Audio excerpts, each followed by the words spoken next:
Selamat malam, salam sehat buat kita semua.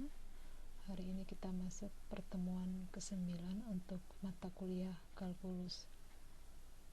Adapun topik materi hari ini adalah tentang integral lipat 2. Lipat 2 artinya bahwa integral itu akan dikerjakan secara 2 kali, atau biasa juga dengan integral ganda ya. Selain integral lipat 2, nanti juga ada integral lipat 3. Jadi yang akan kita pelajari untuk pemahaman dari integral lipat 2. Adapun capaian pembelajaran untuk mata kuliah malam hari ini adalah kalian mampu menyelesaikan permasalahan integral lipat 2. Jadi di sini permasalahan integral lipat 2 belum mencakup ke aplikasi. Jadi kita di sini mempelajari bagaimana proses pengerjaan integral lipat 2. Oke.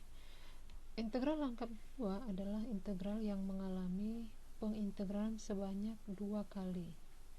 Jadi integralnya akan dilakukan sebanyak 2 kali terhadap fungsi yang diberikan. Penerapan integral lipat diantaranya untuk menghitung volume, pusat massa, dan momen inersia.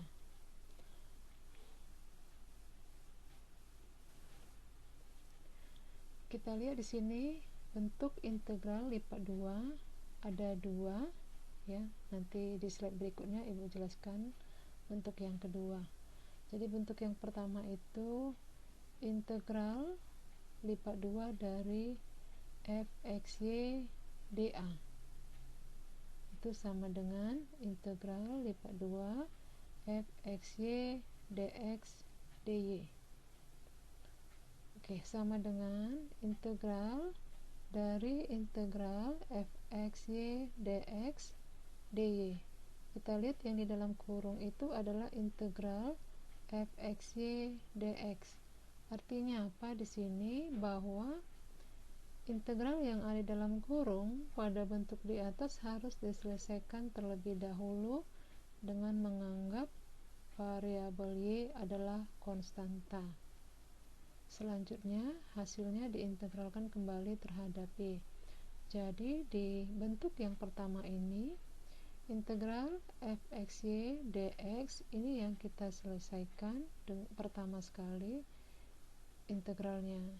Setelah itu dapat hasil dari integral yang di dalam kurung, maka integral hasil tersebut kita integralkan lagi terhadap y. Bentuk yang kedua integral rangkap 2 fxy dA sama dengan integral rangkap 2 fxy dy dx. Di sini kita lihat perbedaan bentuk yang pertama dengan yang kedua. Kalau tadi yang pertama dx dy, jadi bentuk yang kedua ini dy dx. Kenapa bentuknya dy dx? Karena nanti yang kita kerjakan adalah pertama sekali adalah variabel y. Oke, sehingga sama dengan integral dari integral fxy dy dx. Jadi di dalam kurung itu yang harus kita selesaikan terlebih dahulu dengan menganggap bahwa variabel x adalah konstanta. Selanjutnya hasil yang diintegralkan kembali terhadap x. Ibu ulangi di sini, jika kita integralkan terlebih dahulu terhadap y, maka variabel x itu kita sebut dengan konstanta. Jika kita selesaikan integral dengan variabel y, variabel x, maka y nya kita sebut dengan konstanta di bentuk yang pertama seperti dijelaskan sebelumnya. Baik, kita lanjutkan untuk contoh dari integral lipat 2. Di sini contohnya integral lipat 2 dari x tambah 2y dx dy. Jadi kalau di dalam soal ini karena dia bentuknya sudah dx dy, maka yang pertama sekali kita integralkan adalah variabel X.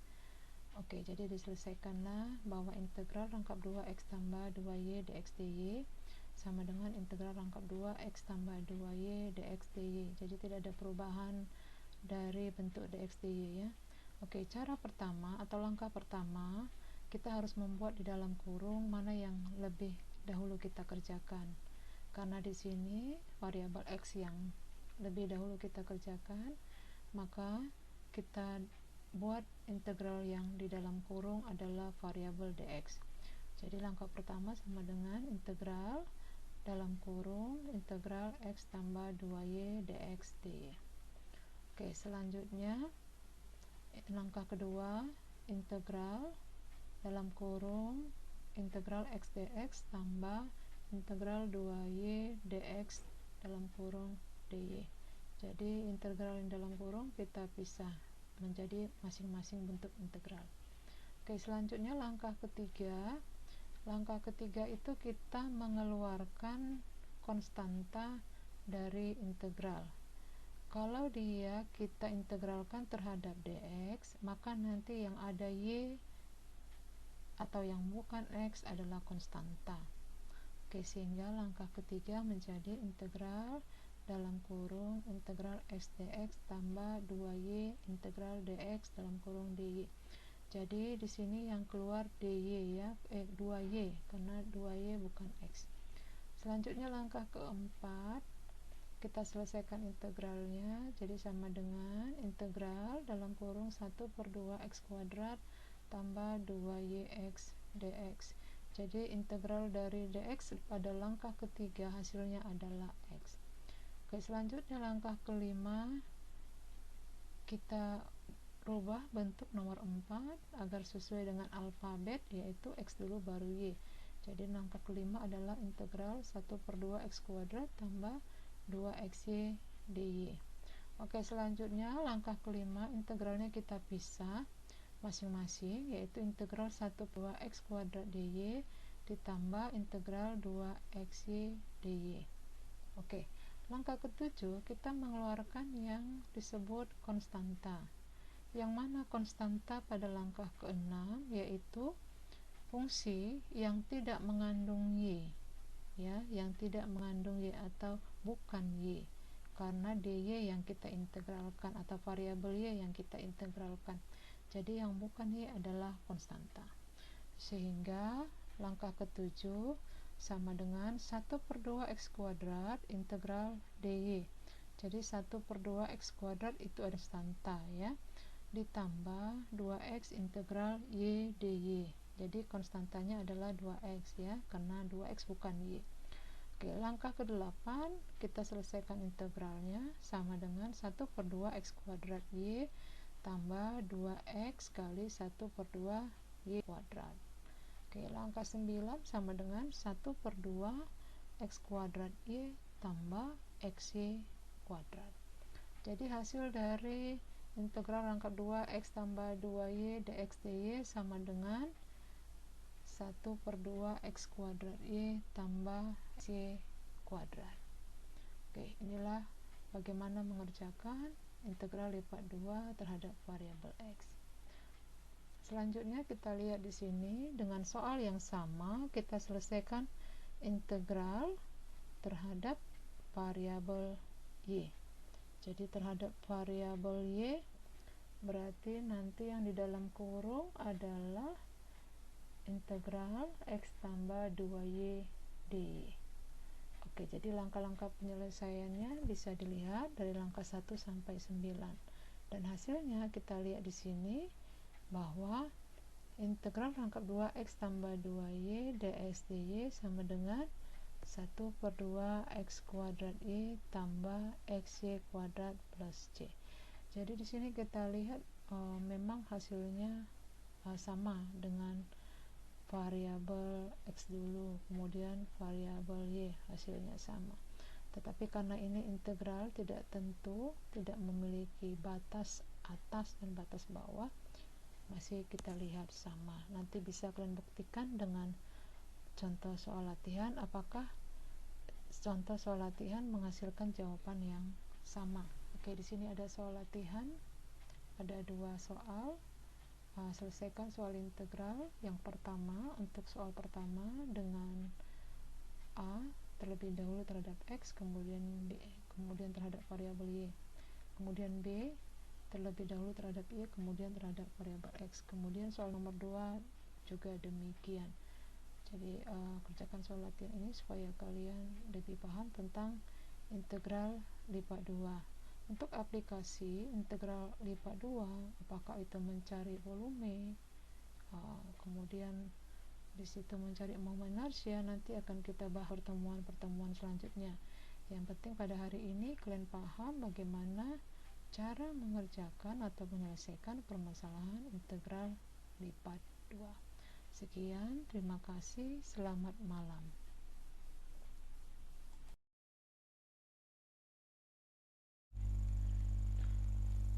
Selamat pagi, selamat siang, selamat malam. Salam sehat buat kita semua. Hari ini kita masuk pertemuan ke-10 dengan topik materi integral lipat 3. Adapun capaian pembelajaran untuk mata kuliah hari ini adalah kalian mampu menyelesaikan permasalahan integral lipat 3.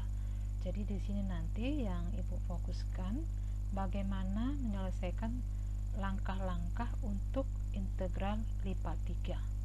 Dan untuk aplikasi atau penerapan integral lipat 3 nanti akan kita pelajari di pertemuan-pertemuan selanjutnya. Adapun definisi dari integral lipat 3 atau bahasa Inggrisnya triple integral merupakan integral biasa atau tunggal. Ingat ya, di sini disebut merupakan integral biasa atau tunggal yang hasilnya diintegralkan dan kemudian diintegralkan kembali sehingga proses iterasi integral sebanyak 3 kali. Karena dia iterasi integral sebanyak 3 kali, maka disebut integral lipat 3. Tapi perlu kalian ingat bahwa integral lipat 3 itu sama dengan integral biasa ya. Jadi jangan nanti ada sedikit kebingungan, oh ini sudah 3 kali, prosesnya sama seperti integral biasa, hanya dilakukan iterasi sebanyak 3 kali. Kita lihat di sini ada notasi dari integral lipat 3. Jadi di sini bentuk tulisan integralnya atau simbol integralnya 3 kali. Kemudian ada f, x, y, z, kemudian dx, dy, dz. Kalau fungsinya, f itu fungsi, kemudian ada variabel x, ada variabel y, ada variabel z, maka d-nya adalah dx, dy, dz. Jadi itu sejalan ya, harus sama hurufnya. Oke, bagaimana menyelesaikan integral lipat 3? Yang pertama, fungsi x, y, z diintegralkan terhadap x. Kalau misalnya dx, dy, dz seperti notasi yang tadi di slide sebelumnya, maka fungsi f, x, y, z diintegralkan terhadap x terlebih dahulu dan menganggap variabel y dan z konstan. Kalau disebut variabel y dan z konstan, maka y dan z-nya tidak usah diintegralkan. Keluarkan dia dari integral, yang diintegralkan hanya x. Kemudian yang kedua, hasilnya kemudian diintegralkan terhadap y. Hasil dari langkah pertama itu diintegralkan kembali terhadap y, karena tadi susunannya dx, dy, dz, berarti setelah dx adalah dy, maka langkah kedua, hasil dari langkah pertama diintegralkan kembali terhadap y dengan menganggap variabel x dan z konstan. Jadi di sini x dan z-nya konstan, berarti tidak usah kita integralkan. Yang diintegralkan hanya fungsi yang ada y-nya saja. Selanjutnya yang ketiga, hasil pada langkah kedua kemudian diintegralkan terhadap z dengan menganggap variabel x dan y konstan. Ya. Jadi kalau dia diintegralkan terhadap z, maka variabel x dan y-nya konstan. Yang terakhir, yang keempat, setiap hasil pengintegralan ditambah dengan konstanta sembarang c. Karena ini adalah integral tak tentu ya, kita belum menentukan ada batas bawah, ada batas atas. Jadi perlu ditambah dengan konstanta sembarang atau disebut c. nanti ada C1, C2 dan C3. Kenapa C-nya 3? Karena tadi diintegralkan sebanyak 3 kali. Pengintegralan pertama menghasilkan atau menambah C1. Hasil dari integral kedua atau langkah kedua menghasilkan C2. Kemudian langkah yang ketiga menghasilkan C3, sehingga konstantanya jadi C1, C2 dan C3. Nanti ada terdapat C1, C2 dan C3. Oke, kita lihat ilustrasi gambar dari langkah penyelesaian. Di sini ada diwarnain ya, ada 3 warna, hijau muda, biru dan coklat. Jadi kita lihat di sini bentuk fungsi integralnya ada 3, fx yz, dx dy dz. Jadi sesuai dengan langkah-langkah tadi, yang pertama dikerjakan adalah integral fx yz dx. Itu yang pertama sekali. Oke, setelah ini selesai diintegralkan, lanjutkanlah dengan mengintegralkan hasil pertama jadi integral fx yz dy. Kemudian hasil dari langkah kedua integralkan kembali, yaitu di kotak yang warna coklat, yaitu integral dari fx yz dz. Inilah ilustrasi gambar. Jadi nanti supaya paham di mana tanda kurung yang harus kita tempatkan. Jadi tanda kurung itu adalah menandakan itu dulu yang diproses. Setelah itu baru di luar kurung ya. Oke, kita lihat contoh. Ini Ibu ambil contoh yang agak sedikit banyak variabelnya ya. Jadi supaya kalian paham, nanti kalau Ibu kasih yang terlalu mudah, akhirnya soal seperti ini tidak bisa kalian kerjakan. Oke, contoh. Integral rangkap 3 dari xy tambah yz tambah xz dx dz dy. Oke, integral rangkap 3 dari xy tambah yz tambah xz dx dz dy. Oke, pada soal fungsinya adalah fungsi fx yz nya adalah xy tambah yz tambah xz. Sekali lagi, fungsi fx yz adalah xy tambah yz tambah xz. Kemudian dx dz dy. Jadi urutannya tidak sama seperti ilustrasi tadi. Di sini dx dulu, kemudian dz, kemudian dy. Ini tidak menjadi suatu masalah, hanya kita merubah yang mana dulu dikerjakan. Jadi kalau soalnya seperti ini, maka nanti kita integralkan terhadap x, selanjutnya integralkan terhadap z, kemudian integralkan terhadap y. Itu maksudnya ya. Oke, penyelesaiannya di sebelah kanan ada titik-titik. Di situ saya buat 1, 2, 3 sampai 9. Itu langkah pertama, kedua, ketiga dan seterusnya ya. Jadi langkah pertama saya kasih warna kuning, itu adalah sesuai dengan ilustrasi tadi. Jadi warna kuning ini yang pertama, artinya kita lihat di sini bahwa integral di sini ada integral rangkap 2, kemudian dalam kurung integral xy tambah yz tambah xz dx dj dy. Jadi yang di dalam kurung itu adalah integral xy tambah yz tambah xz dx. Oke, berarti ini yang kita kerjakan ya. Kita selesaikanlah. Jadi tetap kita tulis integral rangkap 2 dari, supaya mudah itu dipecah saja mengerjakan. Kalau sudah paham boleh langsung, tapi kalau belum paham dipecah-pecah dulu ya. Jadi integral rangkap 2 dari integral xy dx tambah integral yz dx tambah integral xz dx, kemudian dj dy. Oke. Kemudian kita lanjutkan dengan langkah yang ketiga, integral rangkap 2 dari, kita selesaikanlah masing-masing integralnya. Integral xy berarti 1/2 x kuadrat y. Kalau di sini sudah langsung Ibu proses ya, tadi tidak Ibu keluarkan lagi yang mana konstanta. Arti konstanta tadi karena dia integral xy dx, maka y nya itu adalah konstanta. berarti tidak diproses integralnya, langsung ditulis ditambahi y saja. Jadi yang diintegralkan hanya x. Jadi integral x itu adalah 1/2 x kuadrat. Y-nya tetap ya, karena dia konstanta, langsung ditulis berarti 1/2 x kuadrat y. Tambah integral dari yz dx, berarti karena fungsinya tidak ada x, maka yz-nya disebut konstanta.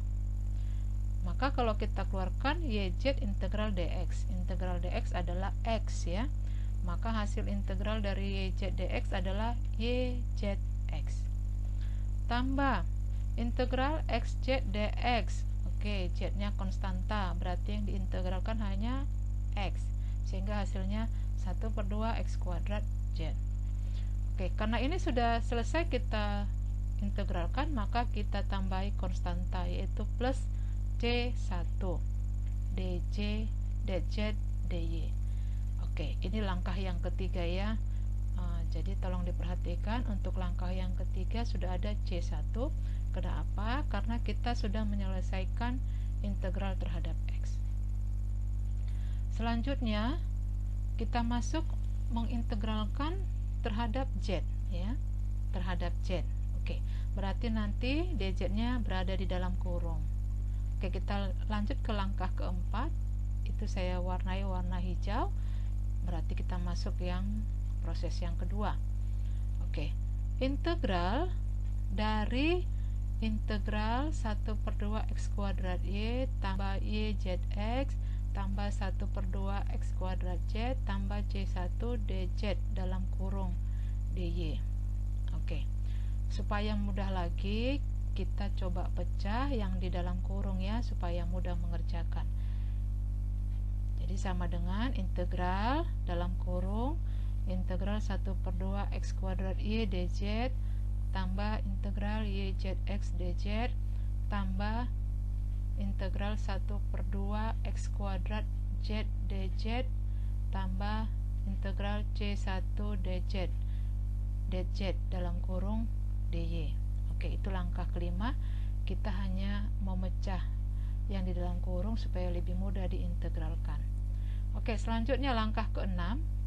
Langkah keenam itu adalah hasil integral dari langkah yang kelima, yaitu sama dengan integral dari 1/2 x kuadrat yz. Oke, integral 1/2 x kuadrat y dz. Di sini fungsinya tidak ada z, maka 1/2 x kuadrat y menjadi konstanta ya, berarti tidak diproses, kita tulis tetap. Jadi 1/2 x kuadrat y. Kemudian di sini ada z. Kenapa? Integral dz adalah z ya. Jadi hasilnya 1/2 x kuadrat yz tambah integral yzx dz, berarti nanti yx-nya keluar sebagai konstanta, yang kita integralkan adalah z. Oke, integral dari z adalah 1/2 z kuadrat, sehingga hasilnya menjadi 1/2 x yz kuadrat tambah integral 1/2 x kuadrat z dz. Oke, di sini ada z-nya, yang konstanta adalah 1/2 x kuadrat. Oke, jadi yang kita integralkan hanya z. Integral z adalah 1/2 z kuadrat, sehingga hasilnya menjadi 1/4 x kuadrat z kuadrat. Oke, tambah integral c1 dz. c1 itu adalah konstanta, jadi kita keluarkan. Hasilnya integral dz sama dengan z, maka jawabannya c1z. Oke, jadi hasil integral kelima, jadi 1/2 x kuadrat yz tambah 1/2 x yz kuadrat tambah 1/4 x kuadrat z kuadrat tambah c1z. Kemudian hasil keseluruhannya kita tambahlah dengan c2, konstanta kedua, karena kita memproses untuk variabel yang kedua. Oke, sehingga langkah keenam menjadi integral dari 1/2 x kuadrat yz tambah 1/2 x yz kuadrat tambah 1/4 x kuadrat z kuadrat tambah c1z tambah c2 dy. Oke, kita lanjut langkah yang ketujuh. Langkah yang ketujuh, kita memisahkan integralnya yang di dalam kurung, jadi masing-masing kita kerjakan ya. Kalau kita pisah menjadi langkah yang ketujuh, integral 1/2 x kuadrat YZ dy tambah integral 1/2 xy z kuadrat dy tambah integral 1/4 x kuadrat z kuadrat dy tambah integral c1z dy tambah integral c2 dy. Oke, langkah ketujuh kita hanya memisah ya, supaya lebih mudah nanti hasil integralnya kita dapat. Oke, lanjut langkah ke-8. Oke, integral 1/2 x kuadrat YZ dy, maka yang menjadi konstanta, karena ini diintegralkan terhadap y, maka yang menjadi konstanta adalah 1/2 x z. Lihat ya langkah 8 ya, Ibu pisah di sini supaya paham kalian. Tetapi jika sudah lebih memahami, tidak pun dipisah, seperti langkah yang ke-3 dan ke-4 itu boleh dilakukan. Ini Ibu buat dipisah supaya kalian bisa memahami yang mana yang mau diintegralkan dan yang mana yang menjadi konstanta. Jadi konstanta itu yang keluar dari integral atau berada di depan integral. Oke, jadi langkah 8 konstantanya adalah 1/2 x kuadrat z, yang diintegralkan adalah y dy. Oke, selanjutnya tambah integral 1/2 xy z kuadrat dy. Oke, maka yang menjadi konstanta adalah 1/2 x z kuadrat, yang diintegralkan adalah y dy. Oke, selanjutnya tambah 1/4 x kuadrat z kuadrat dy. Oke, di sini tidak ada y-nya, maka 1/4 x kuadrat z kuadrat adalah konstanta, yang diintegralkan hanya integral dy. Tambah integral c1z. Oke, di sini juga tidak ada y, maka c1z pindah ke depan, jadi c1z integral dy. Kemudian tambah integral c2 dy, ini juga tidak ada y, maka c2 nya pindah ke depan integral sehingga menjadi tambah c2 integral dy. Jadi langkah ke-8 saya ulangi lagi baca, 1/2 x kuadrat z kali integral y dy tambah 1/2 x z kuadrat kali integral y dy tambah 1/4 x kuadrat z kuadrat kali integral dy tambah c1z kali integral dy tambah c2 kali integral dy. Oke, kita masuk langkah yang ke-9. Kita selesaikan hasil dari integral masing-masing yang ada di baris ke-8. Oke, selanjutnya hasilnya adalah 1/4 kuadrat kali z kali y kuadrat. Oke, integral y itu adalah 1/2 y kuadrat. 1/2 kali 1/2 sama dengan 1/4. Oke, jadi 1/4 x kuadrat z y kuadrat tambah 1/4 x z kuadrat y kuadrat. Oke, kemudian tambah 1/4 x kuadrat z kuadrat y, karena integral dy adalah y. Kemudian tambah c1 zy, ya sama ya, integral dy adalah y, tambah c2y tambah C3. Oke, jadi penambahan C3 itu adalah setelah diperoleh semua integral dari langkah ke-8, kemudian ditambahilah C3 atau konstanta akhirnya, yaitu C3. Oke, jadi integral rangkap 3 xy tambah yz tambah dx dz dz dy sama dengan 1/4 x kuadrat z y kuadrat tambah 1/4 x z kuadrat y kuadrat tambah 1/4 x kuadrat z kuadrat y tambah c1zy tambah c2y tambah c. Ya. Oke lah, ini untuk mengerjakan contoh nomor 1. Nanti di modul ada contoh selain yang Ibu sampaikan di sini, nanti kalian baca dan kalian pahami. Oke, selanjutnya untuk lebih memahami tentang integral lipat 3, kerjakanlah soal berikut.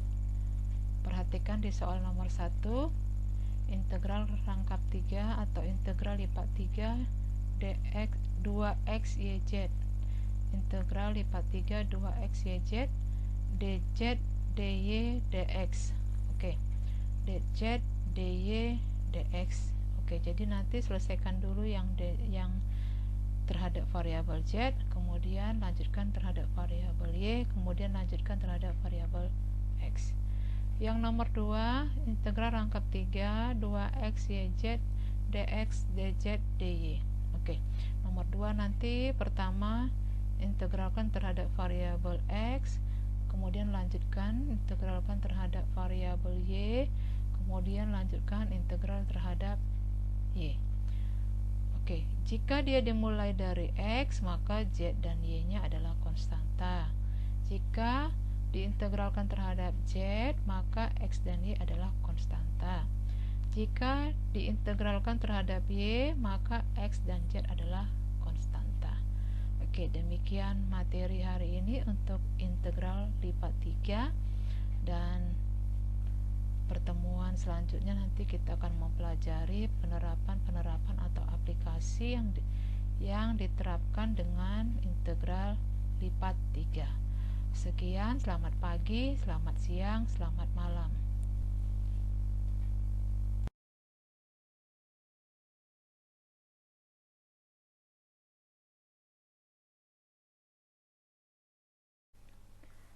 Selamat pagi, selamat siang, selamat malam, salam sehat buat kita semua.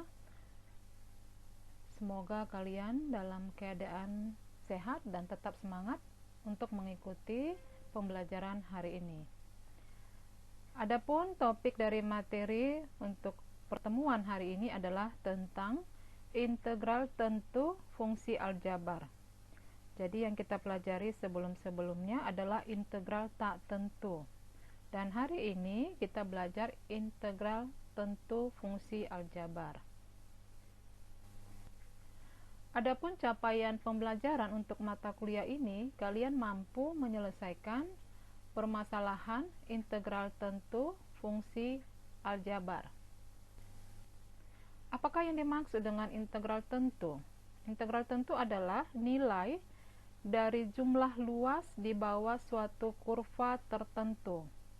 Jadi integral tentu itu kita bicara tentang luas kurva, ya, luas kurva di bawah suatu kurva, di mana kurva tersebut berada dalam interval A sampai B, atau interval X di mana X lebih besar sama dengan A dan X lebih kecil atau sama dengan B. Dan A disebut nanti batas bawah dan B disebut batas atas integral tersebut. Disebut integral tentu karena hasilnya berupa nilai tertentu. Jadi hasil integralnya sudah merupakan suatu nilai dan tidak lagi mengandung konstanta atau C.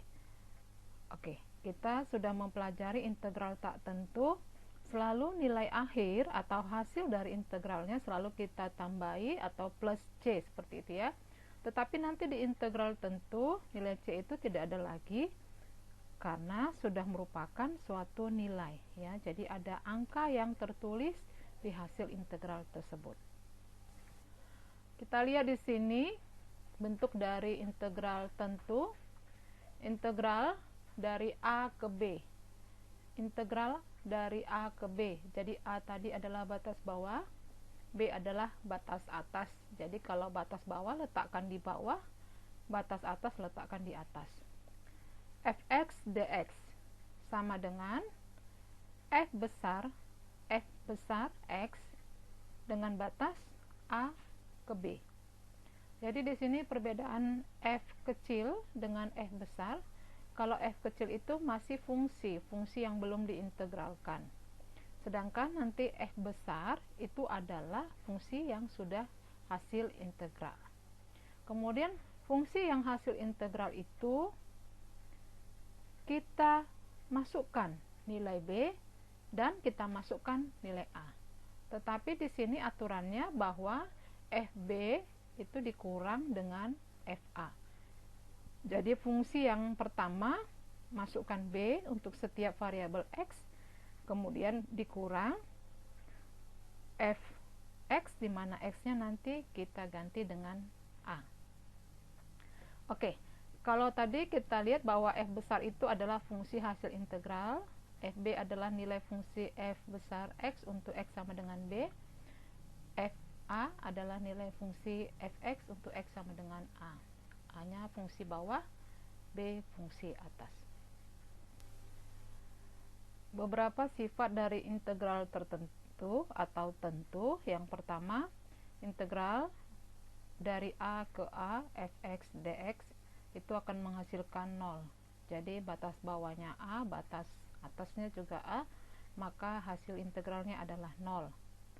Yang kedua, integral dari a ke b fx dx ini akan sama dengan minus integral dari b ke a fx dx. Jadi kalau kita balikkan batas bawah jadi batas atas dan batas atas menjadi batas bawah, maka hasil integralnya menjadi negatif. Selanjutnya, integral dari a ke b k fx dx. Di sini k adalah konstanta. Jadi konstantanya kita keluarkan dari integral. Jadi hasilnya sama dengan k dikali integral dari a ke b fx dx. Selanjutnya yang berikutnya, integral dari a ke b fx tambah gx dx. Jadi bentuk ini adalah integral dari dua fungsi. Maka agar lebih mudah mengerjakan, kita pisah masing-masing fungsi, kita integralkan, yaitu sama dengan integral dari a ke b fx dx tambah integral dari a ke b gx dx. Selanjutnya integral dari a ke b fx dikurang gx dx. Ini juga integral dari dua fungsi yang dikurangkan, maka sebaiknya kita pisah supaya lebih mudah mengerjakan, menjadi integral dari a ke b fx dx dikurang integral dari a ke b gx dx. Selanjutnya, integral dari a ke c fx dx. Oke, menggunakan simbol huruf dari a ke c, berarti kita melihat bahwa masih ada huruf lain sebelum c, yaitu b. Jadi nanti integral ini akan menjadi integral dari a ke b fx dx ditambah integral dari b ke c fx dx. Integral ini disebut integral dengan sifat penambahan selang. Penambahannya di mana? Jadi a ke c, kemudian nanti di tengah-tengah ada b. Jadi a ke b, b ke c. Seperti itu. Namanya disebut sifat penambahan selang. Jadi inilah sifat-sifat integral yang harus kita perhatikan supaya lebih paham mengerjakan dan lebih mudah. Kita lihat contoh yang pertama. Contoh ini ada di modul. Silahkan nanti dibaca kembali jika kurang paham. Yang pertama, integral dari 0 ke 3 dari 0 ke 3 x dx. Oke. Di sini batas bawahnya adalah 0 dan batas atasnya adalah 3. Bagaimana mengerjakan integral ini? Sama dengan menyelesaikan integral tak tentu. Jadi sebelumnya kita sudah pelajari ada beberapa rumus mengerjakan integral tak tentu. Demikian juga untuk integral tentu, rumusnya sama semua. Hanya nanti pada hasil akhir dari integral, kalau dia integral tak tentu plus c, jadi nanti kalau integral tentu, x-nya itu akan kita ganti dengan 3 dan dengan 0. Oke, kita lihat penyelesaiannya. Integral 0 ke 3 dari x dx sama dengan, jadi integral x adalah 1/2 x kuadrat, kemudian dengan batas dari 0 sampai 3. Oke. Kemudian sama dengan setengah, setengahnya tetap ditulis, kemudian ada di dalam kurung 3 pangkat 2 dikurang 0 pangkat 2. Jadi mulailah dengan mengerjakan batas atas dulu, yaitu 3.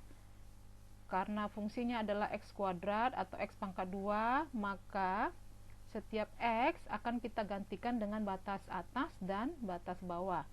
Jadi 3 pangkat 2 dikurang 0 pangkat 2 sama dengan 1/2 9 dikurang 0 sama dengan 1 per 2 dikali 9 atau 9 per 2 sama dengan 4 1 per 2. Contoh yang kedua, integral dari 1 sampai 2 2x dx. Oke, di soal ini batas bawahnya 1 dan batas atasnya 2. Oke, bagaimana mengerjakannya? Ini ingat ada di sifat-sifat integral di mana terdapat k. K itu konstanta, di mana di dalam soal ini konstantanya adalah 2. Jadi nanti bentuk integralnya kita rubah dulu. Integral dari 1 sampai 2 2x dx itu sama dengan 2 k tadi atau 2 yang disebut konstanta kita keluarkan menjadi 2 integral 1 sampai 2 x dx. Oke, setelah itu kita proseslah integral dari x, yaitu 1 per 2 x kuadrat. Jadi hasilnya 2 kali 1 per 2 x kuadrat dengan batas 1 sampai 2. Selanjutnya kita kerjakan bahwa 2 kali 1 per 2 itu kan 2 per 2. Hasilnya adalah 1. Karena hasilnya 1, maka konstanta 1 tidak perlu kita tulis. Tinggallah dia x kuadrat dengan batas 1, 2. Kemudian masukkanlah nilai batas atas dan batas bawah ke fungsi x kuadrat, yaitu 2 pangkat 2 dikurang 1 pangkat 2. 2 tadi batas atas, 1 batas bawah. Jadi 2 pangkat 2 dikurang 1 pangkat 2 sama dengan 4 dikurang 1 sama dengan 3. Oke, selanjutnya contoh nomor 4 yang ada di modul ya. Kenapa ini nomor 4? Karena di modul Ibu buat ini contoh soal nomor 4, yaitu integral dari 0 sampai 1 x kuadrat tambah 3 dx. Kalau kita lihat di soal ini, batas bawahnya adalah 0, batas atasnya adalah 1, dan ini adalah penjumlahan dari dua fungsi, yaitu fungsi pertama x kuadrat dan fungsi yang kedua adalah 3.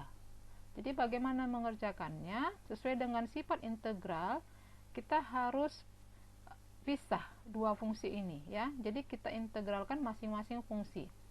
Jadi penyelesaiannya, integral dari 0 sampai 1 x kuadrat tambah 3 dx sama dengan integral dari 0 sampai 1 x kuadrat dx untuk fungsi yang pertama ditambah integral dari 0 sampai 1 3 dx.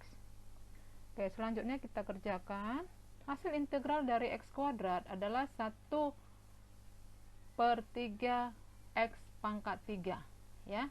1 per 3 x pangkat 3 dengan batas dari 0 sampai 1 ditambah integral dari 3 yaitu 3x ya, karena ini integralnya konstanta, konstantanya bisa keluar 3 integral 0 sampai 1 dx, maka hasilnya x ya.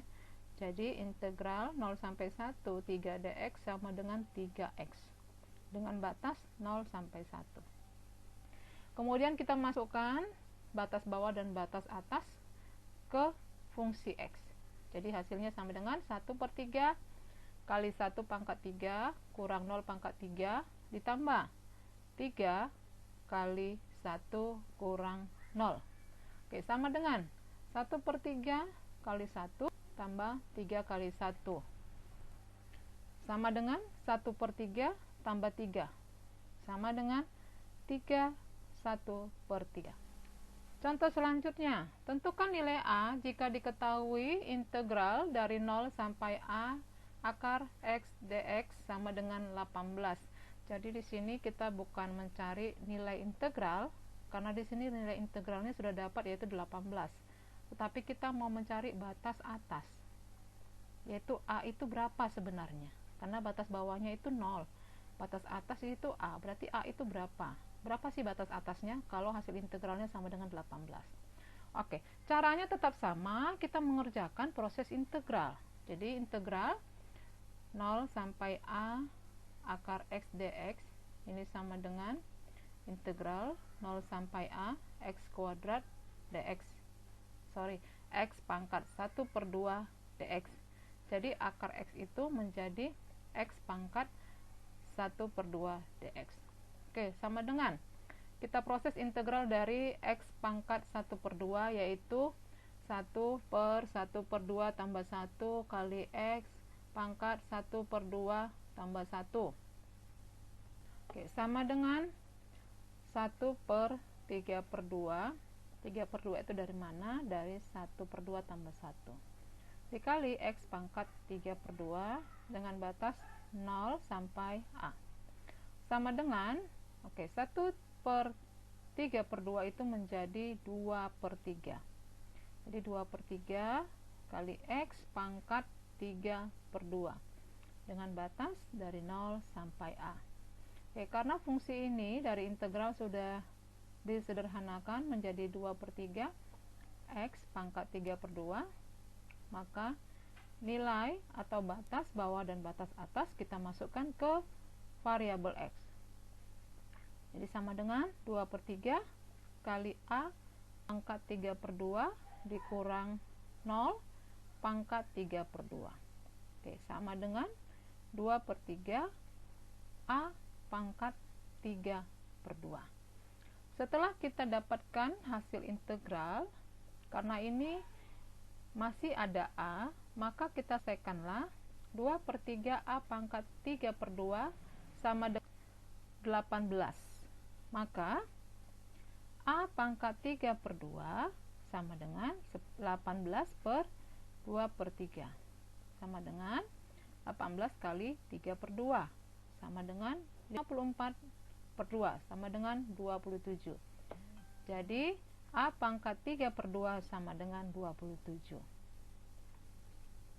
Bagaimana mencari nilai A? Jadi masing-masing sisi kanan dan sisi kiri itu harus kita kali dengan pangkat, atau masing kita pangkatkan 2/3. Jadi A pangkat 3/2 kali 2/3 sama dengan 27 pangkat 2/3. 3/2 kali 2/3 itu sama dengan 1. Jadi A pangkat 1 sama dengan 27 pangkat 2/3. A pangkat 1 itu karena satunya adalah konstanta, nggak usah ditulis karena angkanya 1, jadi tinggal A. Jadi A sama dengan, di sini 27 itu saya rubah dalam bentuk pangkat, atau kita rubah dalam bentuk pangkat yang hampir mirip dengan pangkat 2/3. Apakah nanti dia bisa menjadi pangkat 2 atau bisa menjadi pangkat 3. Dan biasanya pangkat itu selalu hampir sama dengan kita buat yang di bawah, yaitu misalnya 2/3, maka pangkat 3. Jadi 27 itu adalah 3 pangkat 3, ya. 3 kali 3 kali 3, hasilnya 27. Jadi A sama dengan 3 pangkat 3 kali 2/3. 3 pangkat 3 kali 2/3. Oke, 3/3 itu 1 ya hasilnya, dan tidak usah ditulis. Jadi A sama dengan 3 pangkat 2, atau A sama dengan 9. Jadi kita dapatlah bahwa nilai A sama dengan 9. Oke, demikianlah penjelasan tentang integral tentu, yaitu hasil integral itu bukan lagi suatu nilai yang ditambah dengan konstanta, tetapi hasil integralnya berupa nilai atau angka di mana setiap dari batas bawah dan batas atas akan dimasukkan ke hasil dari fungsi atau hasil dari integral fungsi tersebut. Untuk lebih memahami, di dalam modul sudah ada beberapa soal atau beberapa contoh soal yang dapat kalian lihat dan kalian pelajari. Setelah itu, kerjakan soal latihan berikut. Di sini ada 3 nomor, yaitu yang pertama menentukan nilai integral, yang kedua menentukan nilai A jika diketahui integralnya, demikian juga soal yang ketiga, tentukan nilai A jika diketahui integralnya. Demikianlah materi pada hari ini. Terima kasih. Selamat pagi, selamat siang, selamat malam.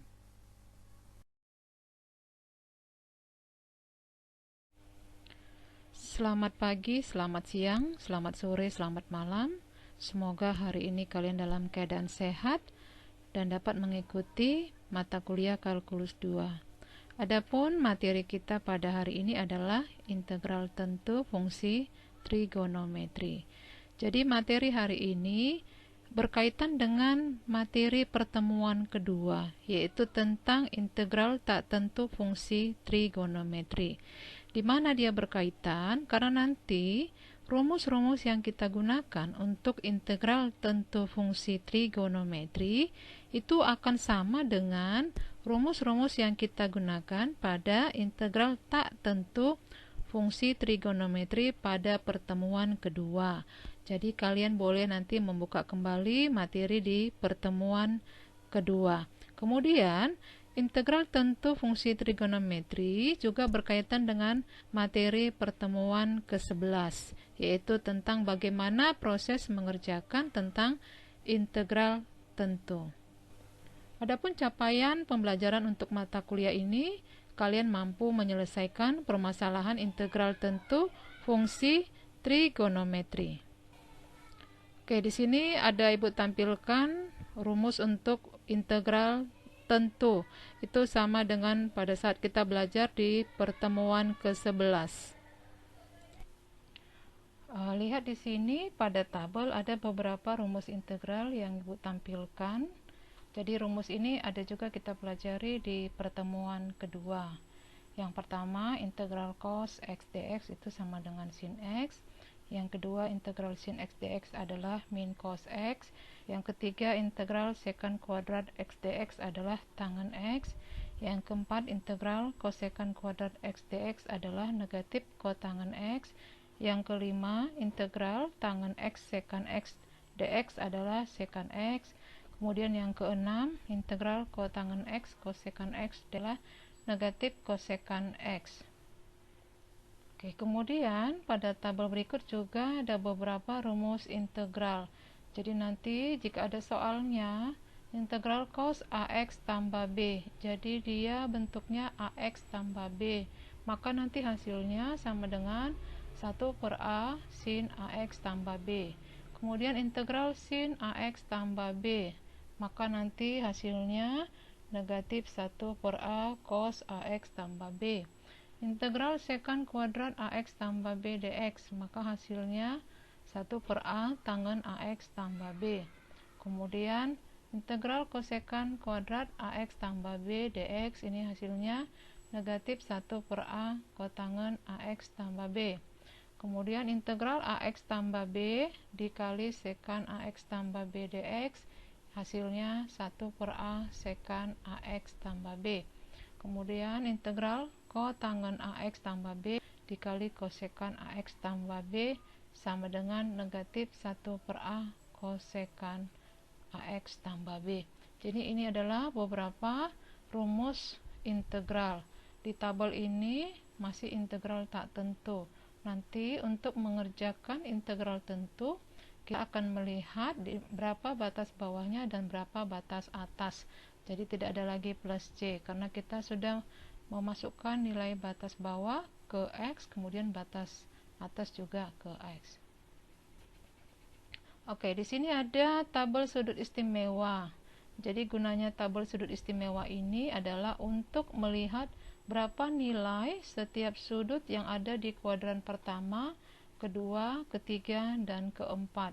Karena nanti hasil integral itu akan berupa angka, ya, bukan derajat. Jadi nanti derajatnya kita rubah ke angka.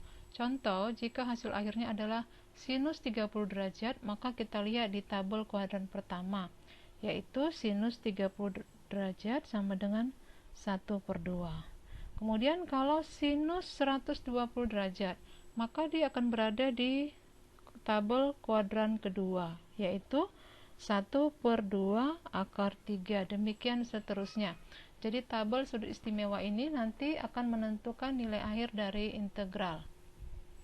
Oke, ini ada tabel untuk kuadran ketiga dari 180 derajat sampai 270 derajat. Kemudian tabel kuadran keempat dari 270 derajat sampai 360 derajat. Jadi nanti kalian tentukan apakah dia berada di kuadran pertama, kuadran kedua, kuadran ketiga, atau kuadran keempat. Oke, ini contoh soal yang pertama, integral negatif pi per 2 sampai pi per 4 dari 2 sin x tambah 6 cos x dx. Perlu Ibu ingatkan, apa itu pi? Pi itu adalah sudut, yaitu sudutnya 180 derajat ya. Jadi kalau ada tertulis pi, maka dia adalah 180 derajat. Oke, dari soal kita lihat bahwa batas bawahnya adalah negatif pi per 2 dan batas atasnya adalah pi per 4. Maka kita selesaikan integral berikut. Karena ini adalah penjumlahan dua fungsi, yaitu fungsi 2 sin x dengan fungsi 6 cos x, maka sebaiknya kita pisah proses pengintegralannya supaya lebih mudah dikerjakan. Oke, sehingga soalnya menjadi integral dari negatif pi per 2 sampai pi per 4 2 sin x dx tambah integral dari negatif pi per 2 sampai pi per 4 6 cos x dx. Kemudian bagaimana mengerjakannya ini? Sama ketika kita mengerjakan integral tak tentu. Jadi 2 sin x berarti 2 itu adalah konstanta, kita keluarkan dari bentuk integral. Kemudian 6 cos x, 6-nya juga konstanta, kita keluarkan dari integral. Maka hasilnya 2 integral dari negatif pi per 2 sampai pi per 4 sin x dx tambah 6 integral negatif pi per 2 sampai pi per 4 cos x dx. Oke, kemudian kita selesaikan. Integral dari sin x adalah negatif cos x. Jadi di sini hasilnya 2 kali negatif cos x dengan batas negatif pi per 2 sampai pi per 4 ditambah 6 sin x dengan batas negatif pi per 2 sampai pi per 4. Oke, kalau kita proses di sini integralnya, maka hasilnya negatif 2 cos pi per 4 dikurang cos negatif pi per 2 ditambah 6 kali sin pi per 4 dikurang sin negatif pi per 2. Oke. Supaya mudah kita selesaikan berapa sebenarnya sudutnya, maka pi-nya itu kita ganti 180 derajat. Jadi pi per 4 itu 180 dibagi 4. Jadi hasilnya sama dengan negatif 2 kali cos 45 derajat dikurang cos negatif 90 derajat. Ditambah 6 dikali sinus 45 derajat dikurang sinus negatif 90 derajat. Oke, di sini kita perlu sederhanakan lagi karena cos negatif 90 tidak ada. Jadi dia nanti negatifnya kita kalikan dengan negatif jadi positif. Jadi hasilnya negatif 2 cos 45 ditambah cos 90 derajat tambah 6 kali sinus 45 tambah sinus 90 derajat. Hasilnya sama dengan, oke. Disinilah kita perlu sudut istimewa. Ya, tabel dari sudut istimewa, yaitu mencari cos 45, cos 90, sinus 45, sinus 90. Maka gunakanlah tabel yang Ibu share tadi untuk melihat berapa sebenarnya nilai dari sudut-sudut tersebut. Jadi di sini cos 45 itu adalah 1 per 2 akar 2. Cos 90 adalah 0. Sinus 45 adalah 1 per 2 akar 2. Kemudian sinus 90 adalah 1. Jadi angka-angka ini kita masukkan ke persamaannya sehingga menjadi negatif 2 kali 1 per 2 akar 2 tambah 0 ditambah 6 kali 1 per 2 akar 2 tambah 1 sama dengan negatif 2 dikali 1 per 2 akar 2 ditambah 6 dikali 1 per 2 akar 2 tambah 1 sama dengan negatif 2 tambah 3 akar 2 tambah 6. Oke, hasilnya adalah 2 akar 2 ditambah 6. Jadi inilah penyelesaian dari contoh soal di mana nanti setiap sudut kita lihat di dalam sudut istimewa. Baik, contoh selanjutnya yaitu integral dari 0 sampai pi per 6 sinus 3x tambah cos x dx. Jadi batas bawahnya adalah 0, kemudian batas atasnya pi per 6. Oke, integral ini harus kita pisah lagi atau kita pecah menjadi dua fungsi integral, yaitu integral dari 0 sampai pi per 6 sinus 3x dx tambah integral dari 0 sampai pi per 6 cos 3x dx. Oke, selanjutnya kita tentukan integral dari sinus 3x adalah negatif 1/3 cos 3x. Kemudian integral dari cos 3x adalah 1/3 sinus 3x. Oke, jadi hasilnya negatif 1/3 cos 3x dengan batas 0 sampai pi per 6 tambah 1/3 sinus 3x dari 0 sampai pi per 6. Oke, sama dengan negatif 1/3 cos 3 kali pi per 6 dikurang cos 3 kali 0. Jadi di sini batas atasnya dengan batas bawahnya kita masukkan ke x-nya.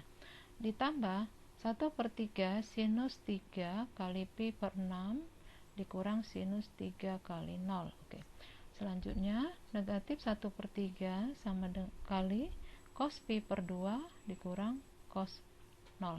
Dari mana pi per 2? Yaitu 3 pi per 6. Jadi 3 per 6 nya menjadi 1/2, sehingga minus 1/3 cos pi per 2 dikurang cos 0. Demikian untuk sinus 3 kali pi per 6 itu hasilnya pi per 2. Oke, jadi tambah 1/3 sinus pi per 2 dikurang sinus 0. Oke, sama dengan negatif 1/3 cos 90. 90 adalah pi per 2 atau 180/2 dikurang cos 0. Ditambah 1/3 sinus 90. 90 juga dari pi per 2, 180/2 dikurang sinus 0. Oke, setelah langkah dari proses ini kita dapat masing-masing sudut, yaitu ada cos 90, cos 0, sinus 90, sinus 0. Maka kita lihat di dalam tabel sudut istimewa, berapa cos 90, berapa cos 0, berapa sinus 90, berapa sinus 0. Kalau kita lihat angka-angka ini, sudut-sudut ini berada di kuadran pertama. Jadi cos 90 adalah 0, cos 0 adalah 1, sinus 90 adalah 1, sinus 0 adalah 0. Sehingga hasilnya menjadi negatif 1/3 dikali 0 kurang 1 tambah 1/3 dikali 1 kurang 0. Hasilnya sama dengan 1/3 tambah 1/3 sama dengan 2/3. Demikianlah materi kita tentang integral tentu fungsi trigonometri. Untuk memahami materi selanjutnya, kalian bisa melihat atau membaca materi yang sudah Ibu share. Dan sebagai pengujian untuk pemahaman kalian, silakan kerjakan latihan berikut dari A sampai E. Demikian, selamat pagi, selamat siang, selamat sore, selamat malam. Terima kasih.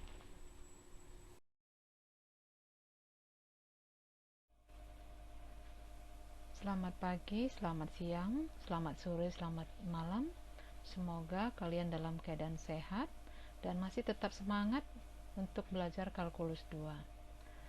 Hari ini adalah pertemuan ke-13 dengan topik materi kita integral tentu fungsi eksponen dan fungsi logaritma dengan aturan substitusi sederhana. Fungsi eksponen dan fungsi logaritma sudah kita pelajari di pertemuan ketiga, yaitu dengan topik integral tak tentu fungsi eksponen dan fungsi logaritma. Jadi nanti proses pengerjaannya ada beberapa tahapan yang sama, tetapi untuk integral tentu nanti setiap integralnya sudah ada batas bawah dan batas atas. Adapun capaian pembelajaran untuk mata kuliah ini atau CPNK-nya adalah kalian mampu menyelesaikan permasalahan integral tentu fungsi eksponen dan logaritma dengan teknik substitusi sederhana. Oke, di sini kita ingat kembali untuk integral tentu fungsi eksponensial ya. Jadi untuk setiap batas integral tertentu, integral eksponensial haruslah diselesaikan dengan metode substitusi. Jadi karena fungsi eksponensialnya, integralnya sudah ada batas tertentu, maka penyelesaiannya kita menggunakan metode substitusi. Oke, kita ingat kembali untuk rumus dasar dari integral fungsi eksponensial, yaitu integral e pangkat u dx, hasilnya tetap e pangkat u plus c. Kenapa di sini plus c? Karena dia integral tak tentu. Tetapi nanti untuk integral tentu tidak ada lagi plus c, ya.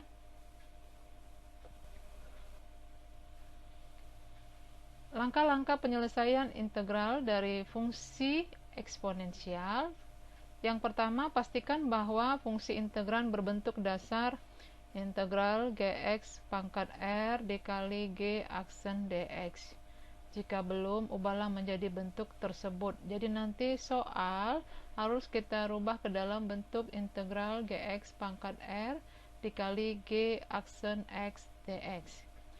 G aksen x dx itu adalah turunannya, turunan dari gx. Selanjutnya, misalkan pangkat dan fungsi integran menjadi fungsi u. Jadi nanti ada kita misalkan u-nya itu apa dari fungsi integral tersebut.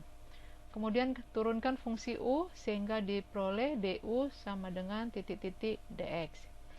Nyatakan nilai dari dx agar sesuai dengan soal yang diberikan. Kemudian substitusikan pemisalan tadi ke integral semula.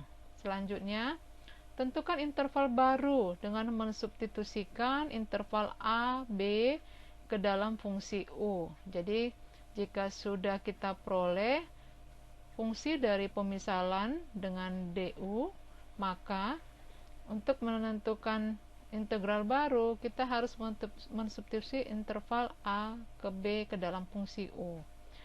Selanjutnya, ubah integral a sampai b f gx g aksen x dx menjadi integral ga sampai gb dari fu du.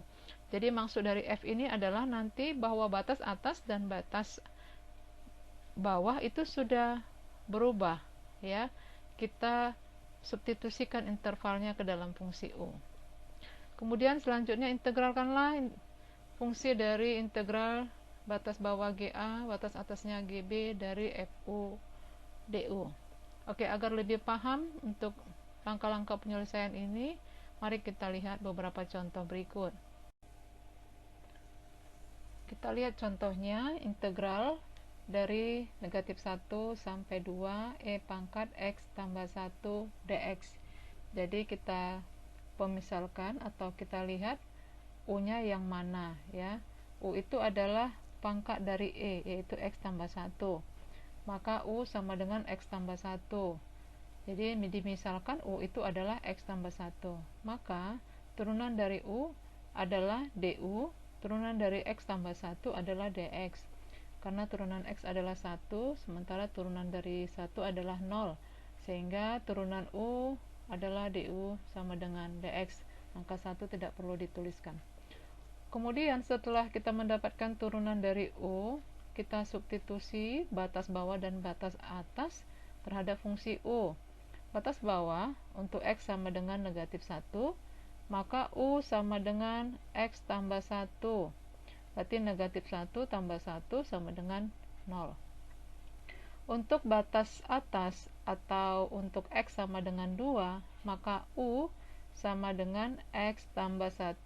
X-nya tadi adalah 2, 2 tambah 1, maka u sama dengan 3. Sehingga kita peroleh untuk batas bawah dan batas atas fungsi yang baru adalah 0 batas bawah, 3 batas atas. Oke, sehingga integral negatif 1 sampai 2 e pangkat x tambah 1 dx itu berubah menjadi integral dengan batas bawah 0, batas atas 3 dari e pangkat u du.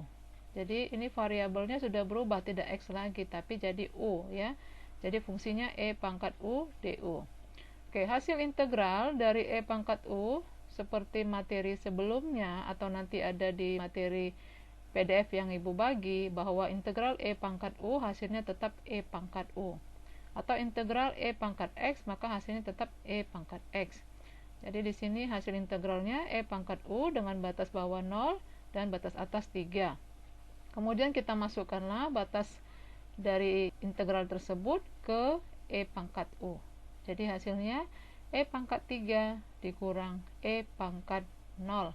Oke, E pangkat 3, kalau kalian mau dapat angkanya, kalian bisa gunakan kalkulator ya. Atau di laptop kalian ada program Excel, kalian bisa cari E pangkat 3 berapa. Jadi hasilnya 20,086. Sementara untuk E pangkat 0 adalah 1. Semua angka ataupun variabel yang dipangkatkan 0 itu menghasilkan 1. Jadi 20,086 kurang 1 sama dengan 19,086. Contoh berikutnya, integral dari ln1 sampai ln2 E pangkat X dikali akar E pangkat X dx. Oke, jadi fungsi ini harus kita ubah dulu menjadi bentuk baku ya. Bentuk bakunya seperti apa? Karena ini kan tadi soalnya adalah bentuk akar. Kalau akar belum bisa kita selesaikan. Jadi akarnya harus kita rubah menjadi bentuk baku. Jadi integral ln1 sampai ln2 E pangkat X akar E pangkat X dx berubah menjadi integral ln1 sampai ln2 E pangkat X dikali E pangkat X pangkat setengah dx. Jadi akar tadi menjadi pangkat setengah. Oke, sama dengan integral ln1 sampai ln2 E pangkat X pangkat setengah dikali E pangkat X dx. Jadi kalau kita lihat hasil dari pengubahan fungsi itu mengikuti langkah-langkah nomor 1 ya, yang sudah dijelaskan sebelumnya, langkah-langkah penyelesaian integral fungsi eksponensial. Jadi ini merubah bentuk, yaitu G X pangkat R dikali G aksen X. Jadi inilah dia pengubahan bentuknya. Karena kita tahu bahwa E pangkat X itu integralnya tetap E pangkat X ya. Baru kita selesaikan langkah berikutnya. Misalkan U-nya adalah E pangkat X, maka DU sama dengan E pangkat X dx. Jadi turunan dari E pangkat X adalah tetap E pangkat X dx. Kemudian kita merubah interval bawah dan interval atas ya.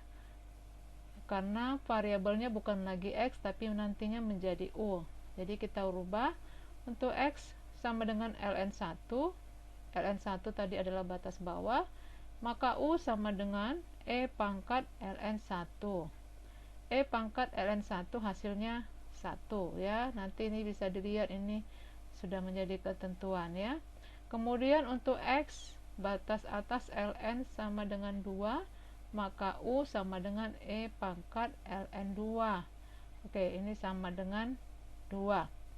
Oke, sehingga integral ln1 sampai ln2 E pangkat X pangkat 1/2 dikali E pangkat X dx ini menghasilkan integral dari 1 sampai 2 U pangkat setengah du ya, karena sudah berubah menjadi variabelnya du. Oke.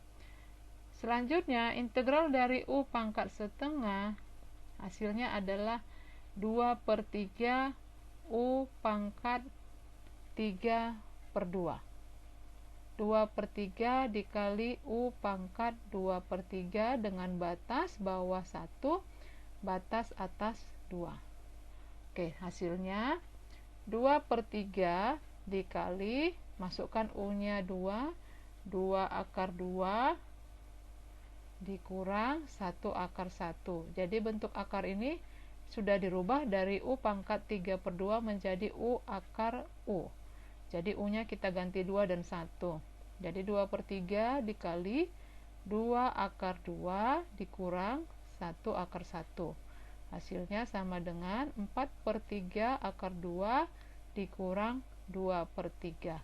Karena hasil dari 1 akar 1 adalah 1 dikali 2/3, maka jawabnya 2/3. Sehingga hasil akhirnya menjadi 4/3 akar 2 dikurang 2/3. Kita lanjutkan dengan integral tentu fungsi logaritma. Fungsi logaritma yang disebut dengan fungsi logaritma natural didefinisikan dengan ln x. Jadi nanti selalu tulisannya ln ya untuk logaritma. Jadi ln x sama dengan integral dari 1 sampai x 1/t dt, di mana x-nya lebih besar dari 0. Arti lebih besar dari 0 itu domain dari fungsi logaritma natural adalah semua himpunan bilangan real positif ya, semua himpunan bilangan real positif. Sehingga ln x lebih besar nilainya sama dengan lebih besar dari 0 ketika x-nya lebih besar dari 0. ln x lebih kecil dari 0 ketika x-nya ada di antara 0 sampai 1. ln x sama dengan 0 ketika x sama dengan 1. Jadi ln 1 hasilnya 0. ln dari 0 sampai 1 nanti akan bernilai lebih kecil dari 0 ya. Kemudian ln nilainya lebih besar dari 1 apabila x-nya lebih besar dari 0. Jadi ini ada ketentuan, maka disebutlah dia himpunan bilangan real positif. Sifat fungsi logaritma ini perlu diingatkan kembali, nanti ada soal-soal kita harus menggunakan sifat-sifat di bawah ini. Yang pertama tadi ln 1 sama dengan 0, jadi kalau ada ln 1 berarti nilainya 0. ln A tambah B itu bisa diselesaikan dengan ln A tambah ln B. Kemudian ln A pangkat n, maka hasilnya n kali ln A. ln A per B itu sama dengan ln A dikurang ln B. Kemudian ln E sama dengan 1. ln E pangkat n sama dengan n kali ln E sama dengan n kali 1 sama dengan n. Jadi ini beberapa sifat fungsi logaritma. Jadi setiap ada proses penjumlahan pangkat atau bagi, jangan langsung dijumlahkan angkanya di dalam, tetapi kita pisah penyelesaian. Contoh ln A tambah B, maka nanti penyelesaiannya adalah ln A tambah ln B, dan seterusnya. Contoh integral 0 sampai 1 1/4x tambah 1 per dx sama dengan. Jadi di sini kita harus menentukan dulu u-nya adalah 4x tambah 1. Sehingga turunan dari u adalah 4. Maka du per dx sama dengan 4 atau du sama dengan 4 dx. Kemudian dx-nya kita rubah menjadi 1/4 du. Karena variabelnya berubah dari x menjadi u, maka batas bawah 0 dan 1 harus kita substitusi ke fungsi u. Sehingga hasilnya u1 itu adalah batas bawah sama dengan 4x tambah 1 sama dengan 4 kali 0 tambah 1 sama dengan 0 tambah 1 sama dengan 1. Jadi batas bawahnya atau u1 nya sama dengan 1. Kemudian u2 adalah batas atas, yaitu 4x tambah 1 sama dengan 4 kali 1 tambah 1 sama dengan 4 tambah 1 sama dengan 5. Jadi batas atasnya adalah 5. Sehingga integral dari 0 sampai 1 1/4x tambah 1 dx itu berubah menjadi integral dari 1 sampai 5 1 per u kali 1/4 du. 1/4 du itu adalah dx-nya. Dx adalah 1/4 du. Kemudian 1/4x tambah 1 itu berubah menjadi 1 per u. Ya, karena tadi kita buat misalkan u-nya itu adalah 4x tambah 1. Maka integralnya berubah menjadi integral dari 1 sampai 5 1 per u kali 1/4 du. Selanjutnya 1/4 itu adalah konstanta, jadi kita keluarkan dari integral menjadi 1/4 integral dari 1 sampai 5 1 per u du. Integral 1 per u adalah ln u. Ini sudah kita pelajari sebelumnya ya, ketika kita belajar integral tak tentu dari fungsi eksponensial dan logaritma. Jadi 1 per u integralnya adalah ln u. Maka hasilnya 1/4 dikali ln u dengan batas sampai 5. kemudian sama dengan 1/4, masukkan U nya semua, ln 5 dikurang ln 1, kemudian hasilnya 1/4 dikali ln 5 dikurang 0. Kita tahu bahwa ln 1 adalah 0. Kemudian hasilnya 1/4 kali ln 5. Oke, untuk ln 5 kita bisa cari nilainya dengan menggunakan kalkulator ya, atau pakai perhitungan di Excel juga bisa ya. Jadi ln 5 itu 1,6083791243, maka hasilnya 1/4 dikali 1,600943791243 sama dengan 0,4023594781,075. Jadi inilah hasil integral dari 1 sampai 5 1/U kali 1/4 DU. Berikut ada soal latihan untuk pertemuan ke-13, yaitu dari A sampai E. Silahkan dikerjakan agar kalian lebih paham tentang materi hari ini. Terima kasih atas perhatiannya. Selamat pagi, selamat siang, selamat sore, selamat malam.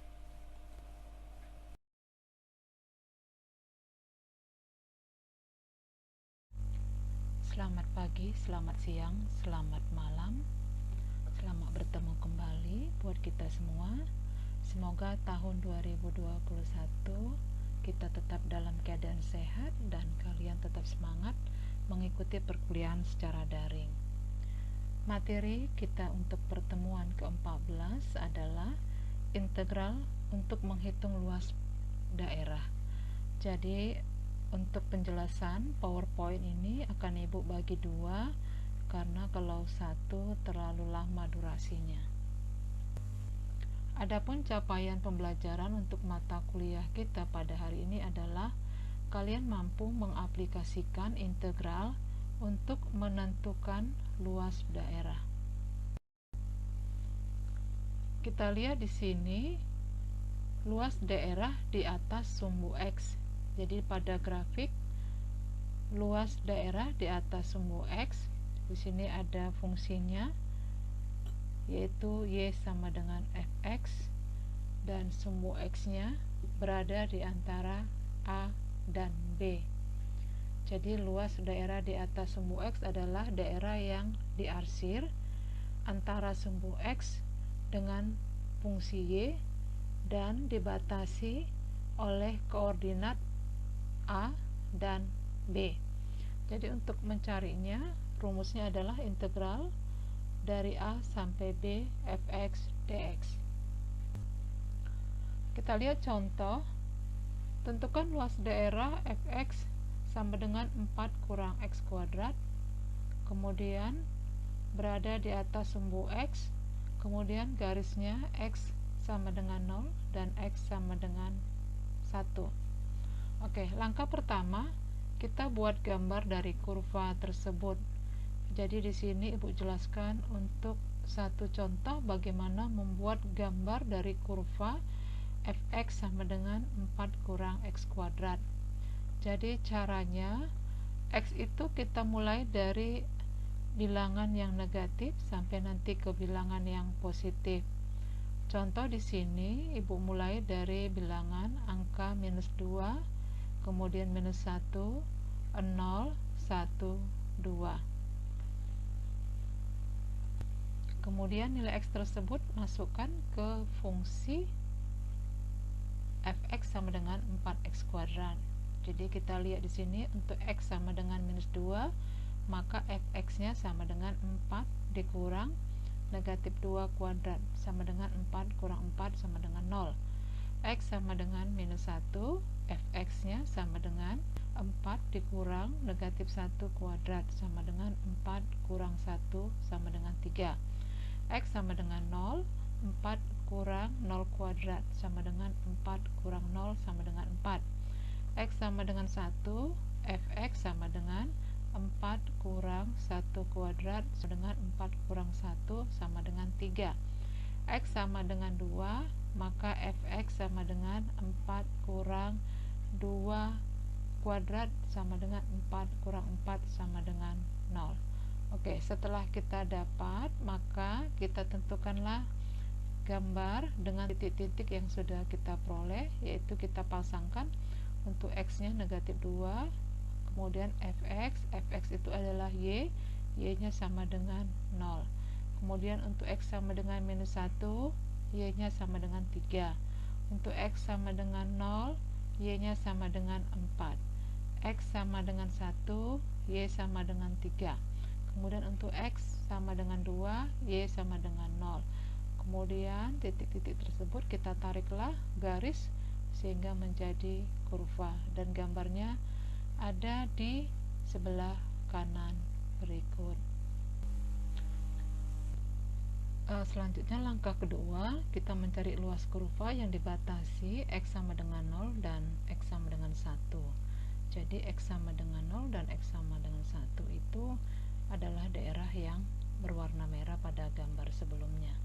Jadi luas sama dengan integral 0 sampai 1, di mana 0-nya batas bawah, 1-nya adalah batas atas dari 4 kurang x kuadrat dx.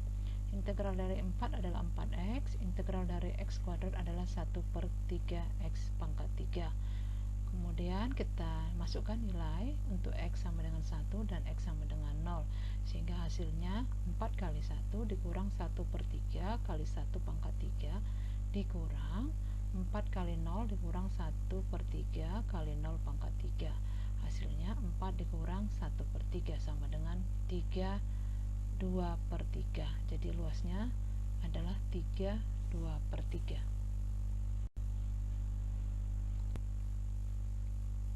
Selanjutnya menentukan luas daerah di bawah sumbu x. Kita lihat pada gambar daerah sumbu x, kemudian ada fungsi y sama dengan fx. Jadi daerah yang diarsir itu ada di bawah sumbu x ya. Di sini daerah diarsir itu adalah daerah huruf S.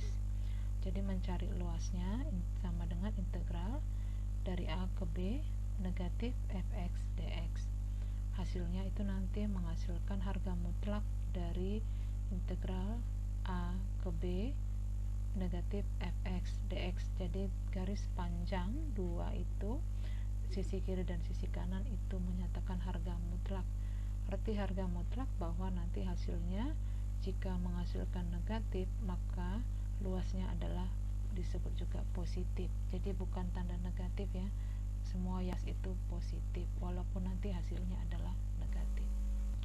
Contoh, tentukan luas daerah yang dibatasi oleh garis y sama dengan 1/4x kurang 2, yaitu sumbu di atas sumbu x, di bawah sumbu x, kemudian garisnya dibatasi oleh x sama dengan 4 dan sumbu y.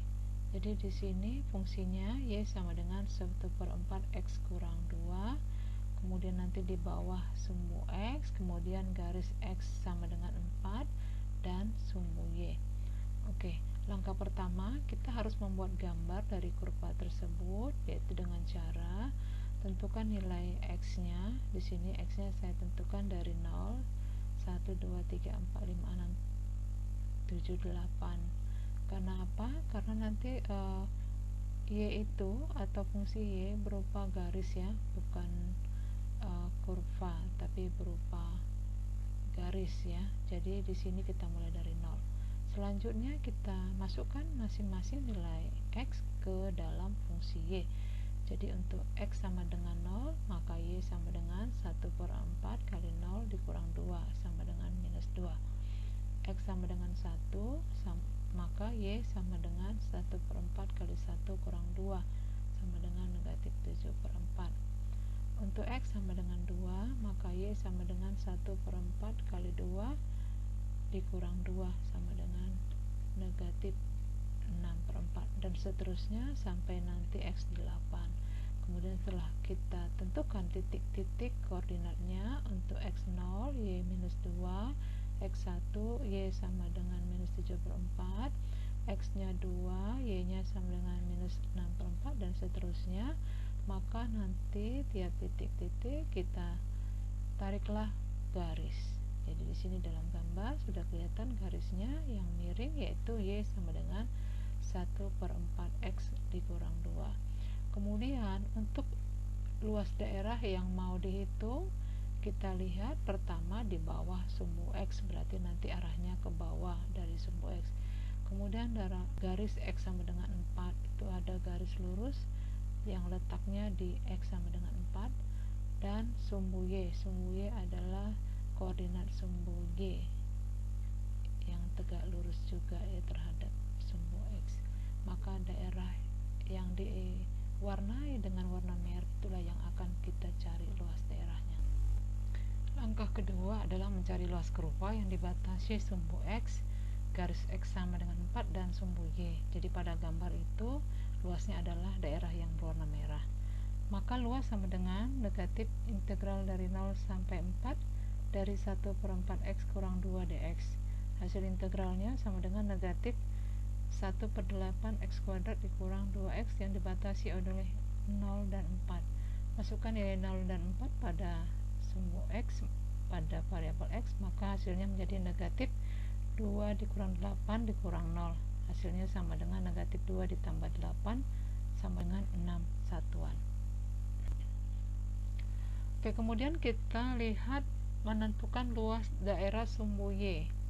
Jadi pada gambar daerah luas pada sumbu Y ada fungsi atau kurva, kemudian nanti ada sumbu Y. Jadi sumbu Y ini adalah sebagai batas ya. Kemudian di situ ada koordinat C dan D untuk menentukan sejauh mana batas dari kurva tersebut yang ada di sumbu X. Jadi kita lihat kalau yang diarsir itu adalah luas daerah di sumbu Y ya. Jadi integralnya sama dengan integral dari C sampai D GY DY. Oke, contoh, tentukan luas daerah yang dibatasi oleh parabola X sama dengan 4 kurang Y kuadrat. Kemudian sumbu Y sama dengan 2 dan Y sama dengan negatif 1.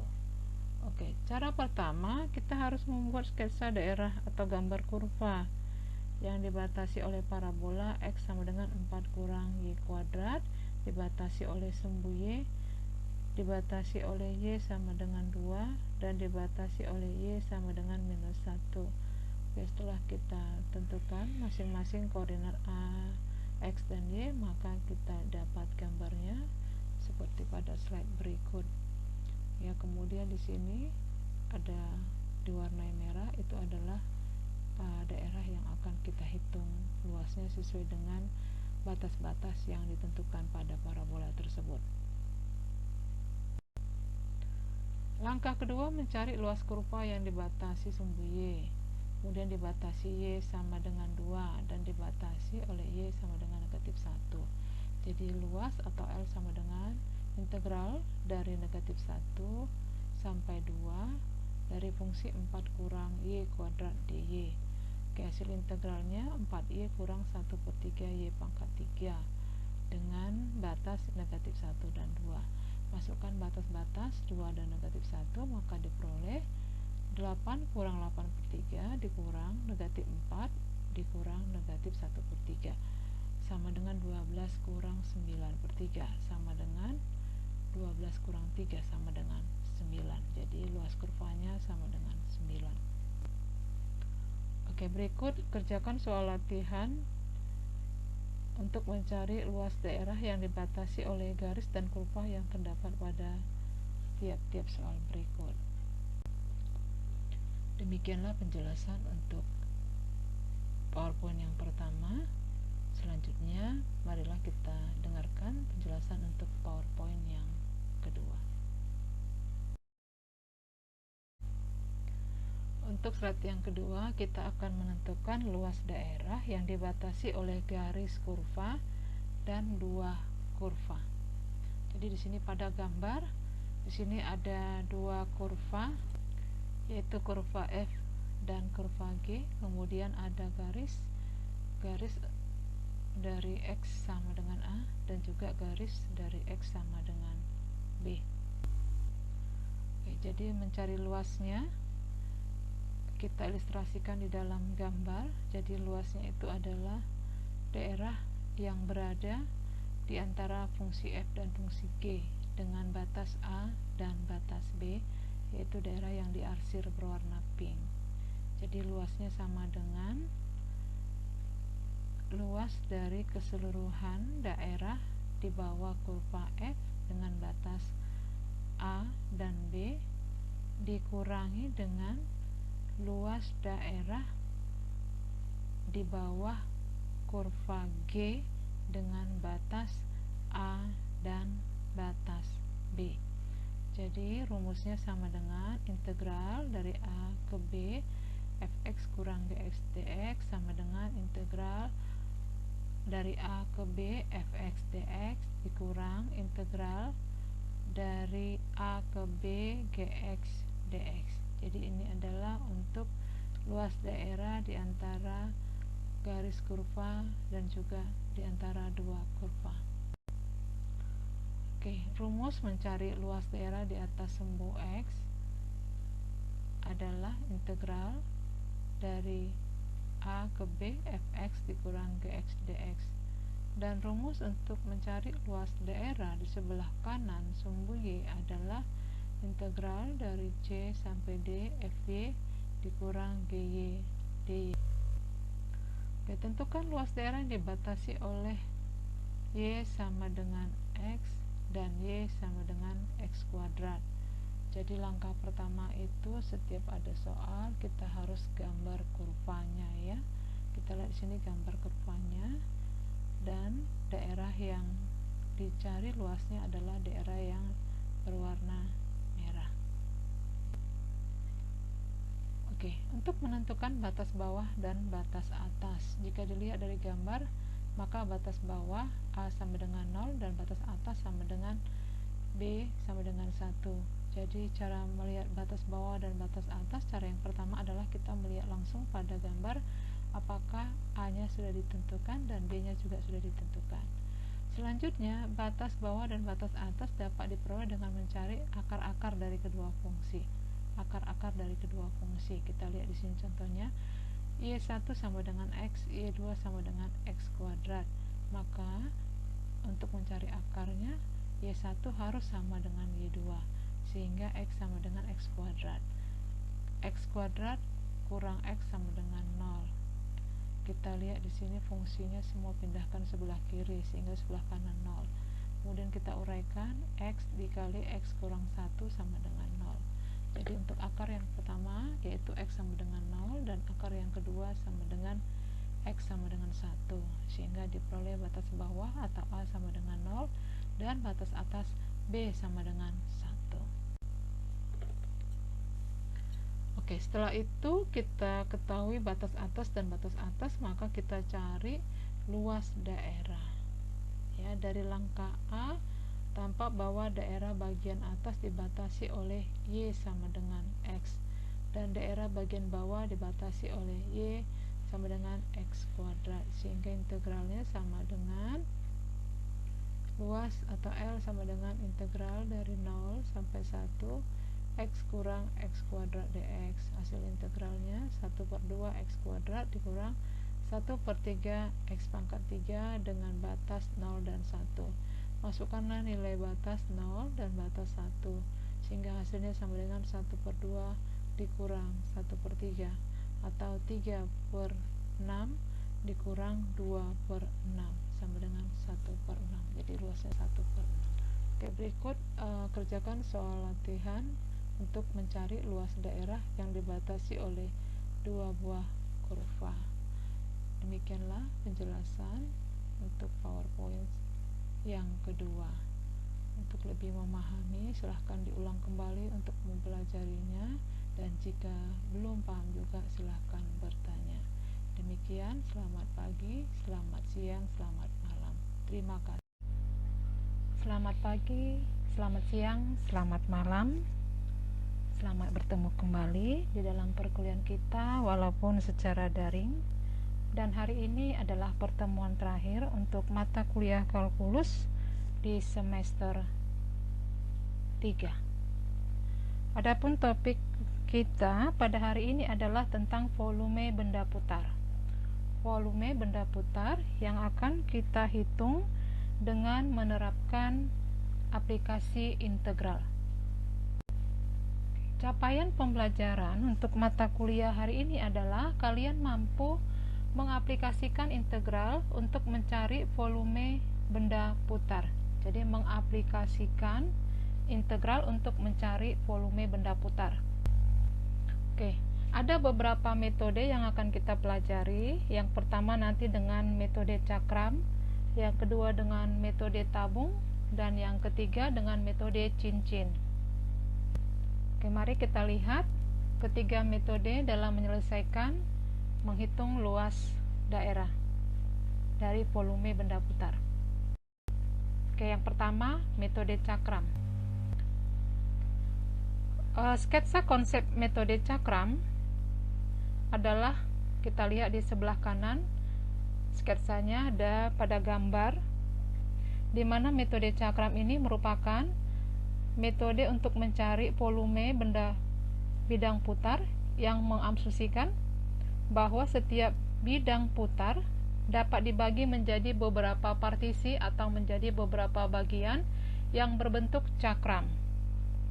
Metode ini menggunakan konsep dasar dari rumus volume tabung.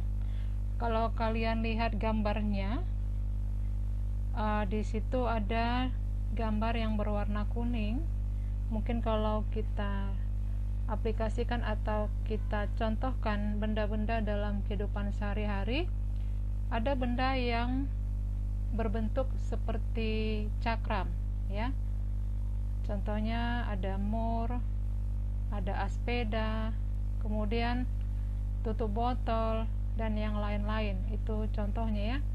Oke, jadi pada gambar ini nanti untuk gambar yang belum diputar pada sumbu koordinat, itu ada pada gambar di sebelah kiri yang kita letakkan pada bidang datar. Ada X sama dengan A, delta X, kemudian X sama dengan B, kemudian R itu adalah tingginya. Oke, kemudian di sebelah bagian tengah itu sudah diputar.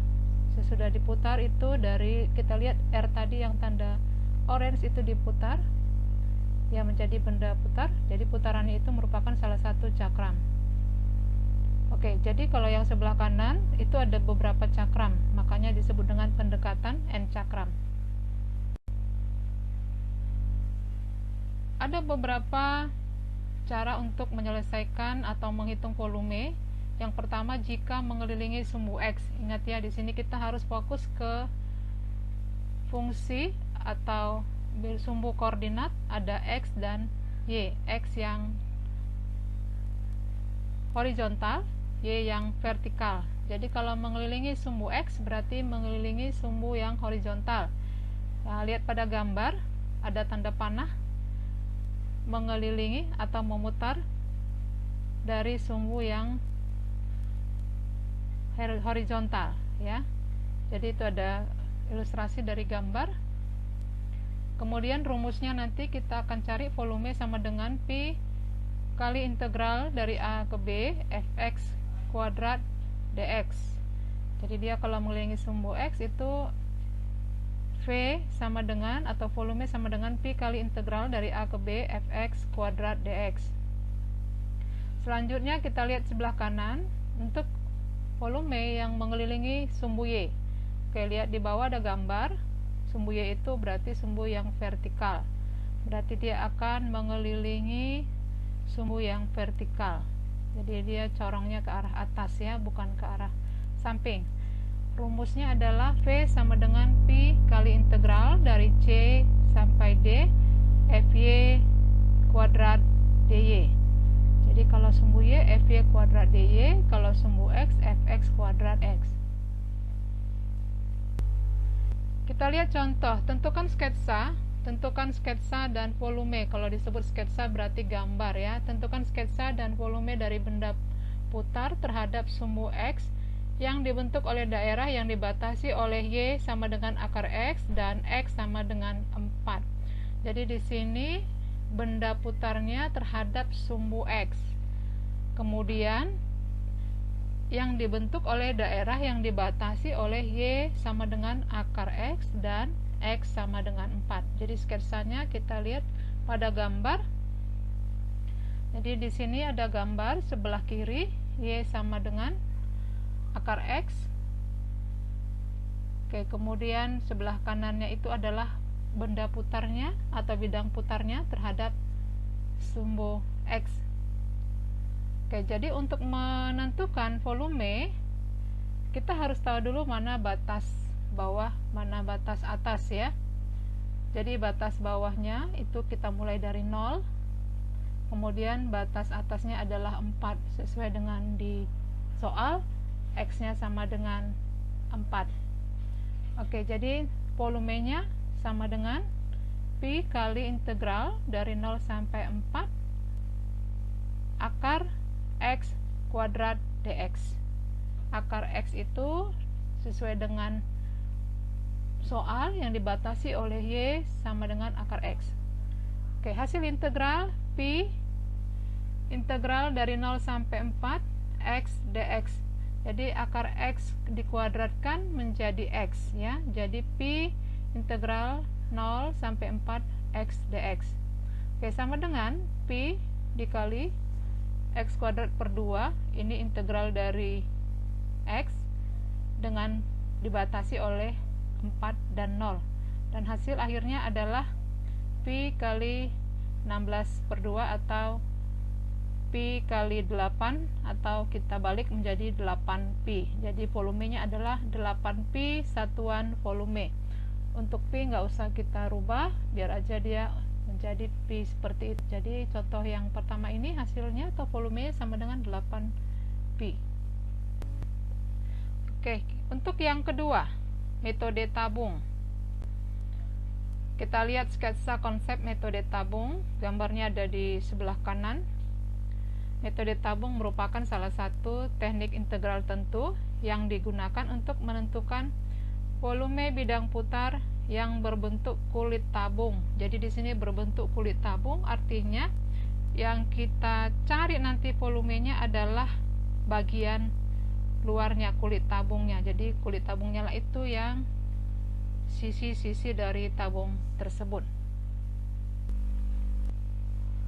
Oke, untuk volume bidang putar tabung itu jika bidang putarnya adalah atau sumbu putarnya adalah X, kita lihat pada gambar garis vertikal itu garis horizontal ya, garis horizontal merupakan sumbu putar. Oke, kemudian nanti menghasilkan benda putar itu yang berwarna biru ya. Rumusnya V sama dengan 2Pi kali integral dari C sampai D PY, TY, DY. Kemudian jika sumbu putarnya Y, lihat pada gambar, sumbu putarnya Y berarti sumbu putarnya vertikal atau sumbu Y ya, yang vertikal. Oke, maka rumusnya V sama dengan 2Pi kali integral dari A sampai B PX kali TX dx.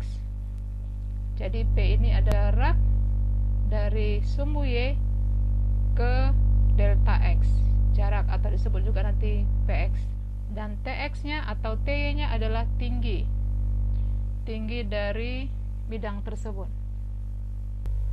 Oke, kita lihat contoh. Tentukan volume dari Y sama dengan X kuadrat tambah 1, Y sama dengan 0, X sama dengan 0, dan X sama dengan 1 jika sumbu putarnya adalah sumbu X. Jadi jika sumbu putarnya adalah sumbu Y. Kita lihat pada gambar sumbu Y itu ada garis melingkar warna biru, artinya dia mengelilingi sumbu Y. Jadi kalau fungsi Y sama dengan X kuadrat tambah 1, Y sama dengan 0, X sama dengan 0, dan X sama dengan 1, maka gambarnya ada di sebelah kiri ini ya. Bisa kita nanti gambarnya akan berbentuk seperti yang di sebelah kiri. Bagaimana menggambarnya? Nanti masing-masing tentukan X-nya berapa dulu ya, misalnya X-nya dimulai dari 0 atau mulai dari negatif 4, negatif 3, negatif 2, negatif 1, 0, 1, 2, 3, 4, itulah X-nya. Kemudian Y-nya X kuadrat tambah 1, masukkan X-nya negatif 4, maka dia negatif 4 kuadrat tambah 1 sama dengan 9. Masukkan X-nya negatif 3, maka negatif 3 kuadrat tambah 1, 10. Tadi yang negatif 4 kuadrat tambah 1, 17 ya. Oke, dan seterusnya, sehingga terbentuklah gambar kurva X kuadrat tambah 1 itu garis cekung warna hitam. Garis cekung warna hitam. Oke. Kemudian kita lihat di sini PX-nya adalah X ya, PX adalah X, kemudian fungsinya atau tingginya tadi T-nya adalah X kuadrat tambah 1, yaitu dari delta X ini ya, tingginya berwarna kuning, itu X kuadrat tambah 1, sehingga mencari volumenya sama dengan integral dari 0 sampai 1 2pi dikali X, X itu adalah PX dikali HX atau tingginya ya, X kuadrat tambah 1 dx, sama dengan 2pi kali integral 0 sampai 1 X kuadrat tambah X dx. Ini adalah penyederhanaan dari baris yang pertama. Selanjutnya sama dengan 2pi. Oke, integralnya X pangkat 4 per 4 tambah X pangkat 2 per 2. Ini pangkat 2 ya, bukan pangkat 3 tapi pangkat 2 per 2. Oke, sehingga menghasilkan kalau kita masukkan angkanya 1 dan 0, maka di sini adalah 1 per 4 tambah 1 per 2. 1 per 2 itu adalah 2 per 4. Jadi 1 per 4 tambah 2 per 4 adalah 3 per 4. Sehingga hasilnya volumenya 2pi kali 3 per 4 atau 3pi per 4 satuan volume. Ini bukan 3pi per 4 ya, tapi 3pi per 2 satuan volume. 3pi per 2 satuan volume, nanti tolong diperbaiki. 3pi per 2 satuan volume. Oke, selanjutnya dengan metode cincin. Kita lihat konsep metode cincin. Metode cincin adalah salah satu metode untuk menentukan volume bidang yang memiliki lubang. Volume bidang yang memiliki lubang ya. Ingat aja, cincin kita pasti ada lubangnya ya. Yang disebut juga washer method. Cincin dalam metode ini dibentuk oleh hasil putaran sebuah partisi persegi panjang terhadap sumbu putaran tertentu, di mana sumbu putaran tidak berimpit dengan sisi persegi panjang. Jadi sisi dari bidang tersebut tidak berimpit dengan sumbu putarnya. Ya, kita lihat sini pada gambar sebelah kiri, persegi panjangnya memiliki jarak terhadap pusat putaran, yaitu sejauh R kecil ya, sejauh R. Kemudian dari pusat putaran sampai ke batas terakhir bidang itu adalah R besar. Kemudian T adalah lebar dari cincin. Oke, jika persegi ini kita putar mengelilingi, pada gambar itu mengelilingi sumbu X, kita lihat di sini berubah menjadi seperti cakram. Ya, seperti cakram. Tetapi kalau cakram dia kita hitung mulai dari X atau dari sumbu putarnya, tapi kalau ini kita akan berhitung mulai dari jarak R ya, sejauh R dari sumbu X. Jadi itu ada yang bolong atau ada yang kosong, yaitu jaraknya R atau diameternya 2R lah ya. Kemudian kita lihat ada lebar dari cincin sebanyak atau sebesar T.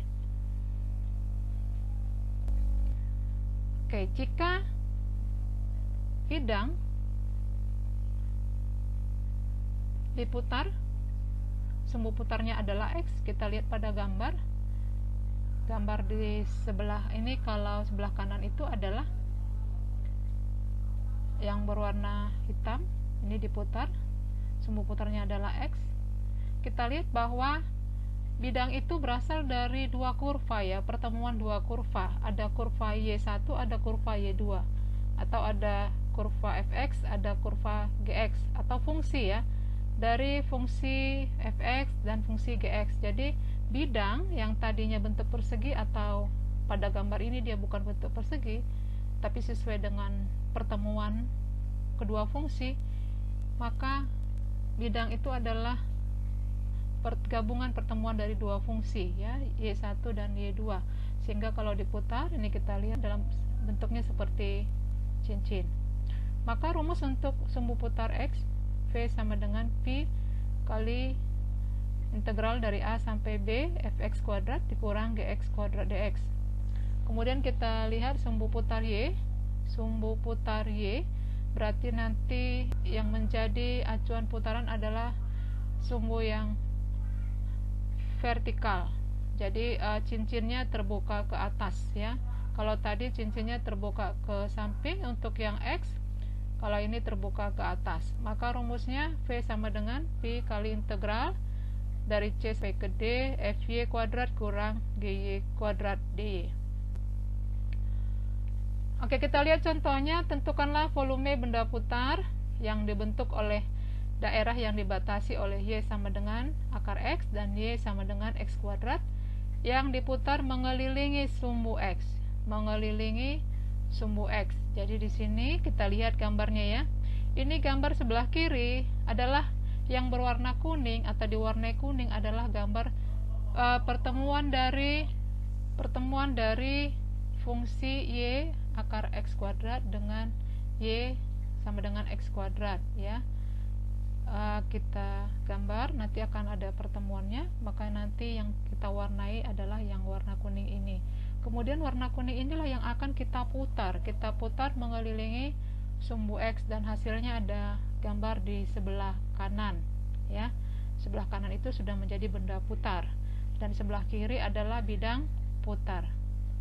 Maka volumenya sama dengan P kali integral dari A ke B R besar X dikuadratkan dikurang R kecil X dikuadratkan dx, sama dengan P kali integral dari 0 sampai 1 akar X kuadrat dikurang X kuadrat dx, sama dengan P kali integral dari 0 sampai 1 X dikurang X pangkat 4 dx. Jadi akar X dikuadratkan menjadi X tadi ya, kemudian X kuadrat dikuadratkan menjadi X pangkat 4. Oke, hasil integralnya sama dengan P dikali 1/2 X kuadrat dikurang 1/5 X pangkat 5 dengan batas dari 0 sampai 1. Dan jika kita masukkan batasnya ini, batas bawah dan batas atas, maka diperoleh volume sama dengan 3pi/10 satuan volume. Oke, demikianlah penjelasan tentang volume benda putar. Untuk lebih memahami silahkan baca untuk materi PDF, karena di materi PDF ada beberapa contoh untuk semua kasus. Contohnya untuk cakram pada sumbu X atau sumbu putarnya X dan cakram sumbu putar Y. Kemudian di metode tabung dengan sumbu putar X dan sumbu putar Y. Kemudian metode cincin dengan sumbu putar X dan sumbu putar Y. Nanti di materi itu ada masing-masing contoh yang bisa kalian lihat. Demikianlah penjelasan hari ini. Semoga kalian paham. Jika belum paham, silahkan diulangi kembali dan dibaca kembali sumber-sumber referensi lain yang ada di Google. Demikian, terima kasih. Selamat pagi, selamat siang, selamat malam.